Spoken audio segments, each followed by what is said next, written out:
नमस्कार दोस्तों, आज की वीडियो में मैं आपको बताऊंगी कि भक्ति करने से हमारे जीवन के बड़े बड़े संकट कैसे टल जाते हैं।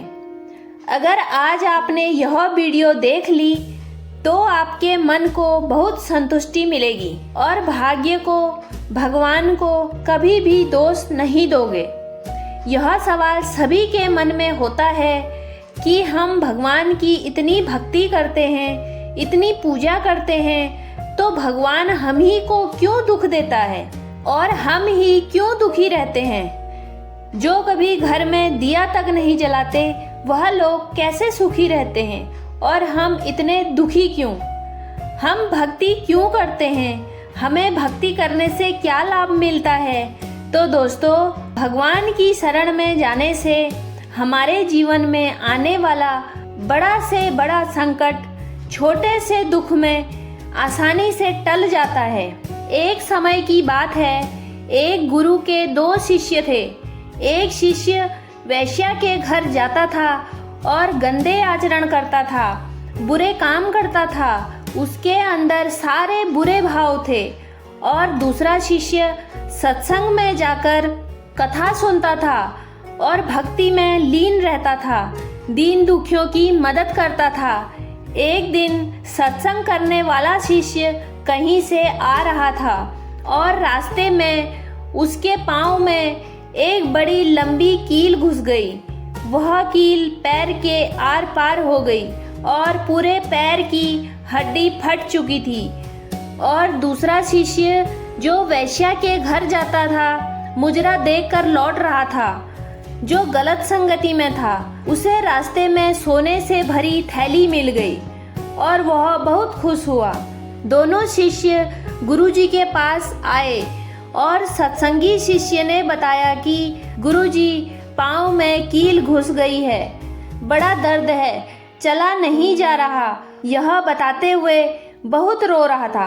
और दूसरे शिष्य ने भी बताया, आज मैं बहुत खुश हूँ, मुझे बहुत सोना मिला है। अब वह शिष्य अपने आप में अभिमान दिखाने लगा और बोला, देख, मैं वैश्या के घर जाता था तो मुझे सोना मिला, तू तो सत्संग में जाता था लेकिन तुझे क्या मिला, इतना दर्द, हड्डी को फाड़ती हुई यह कील। वह उसे सलाह देने लगा और बोला, अब कल से तू भी मेरे साथ चला कर। तब सत्संगी शिष्य ने गुरुजी से पूछा, गुरुजी, यह भगवान का कैसा न्याय है। मैं अच्छा काम करता हूँ तो मुझे लोहे की कील मिलती है और यह बुरा काम कर रहा है तो इसे सोने की थैली मिलती है। यह कैसा न्याय है ईश्वर का। वह विलाप करने लगा।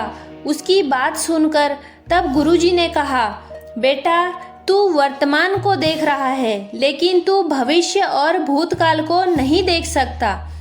पर भगवान के पास तुम्हारा जो लेखा जोखा है वह आने वाले कल का भी है और बीते हुए कल का भी।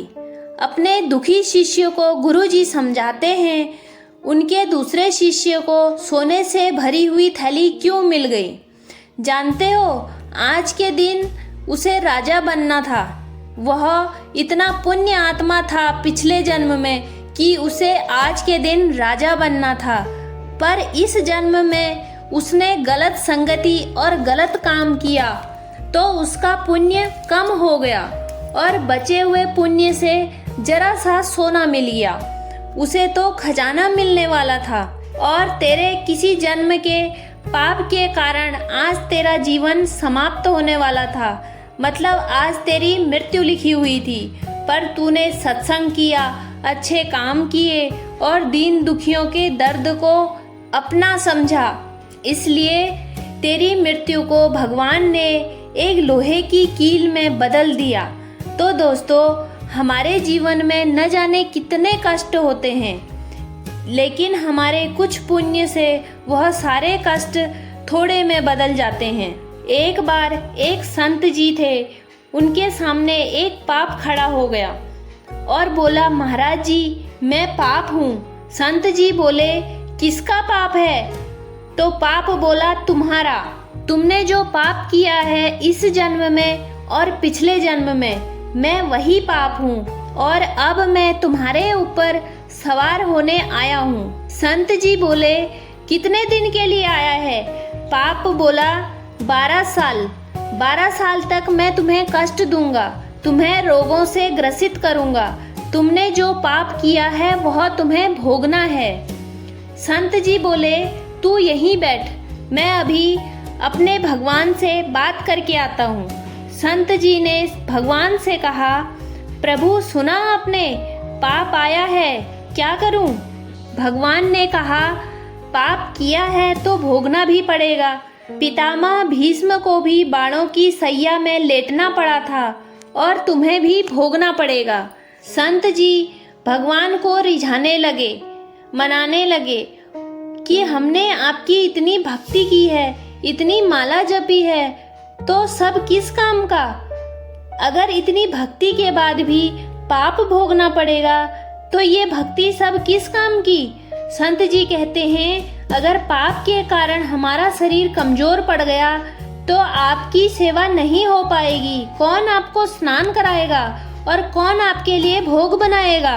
ऐसे ही कई बार विनती करने के बाद भगवान ने 12 साल का पाप 12 महीने का कर दिया। इसके बाद भी संत जी नहीं माने, इससे भी कम अवधि का करने को बोला।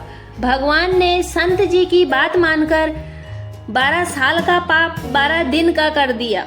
वह भी संत जी को मंजूर नहीं था। बोलने लगे, और कम करो।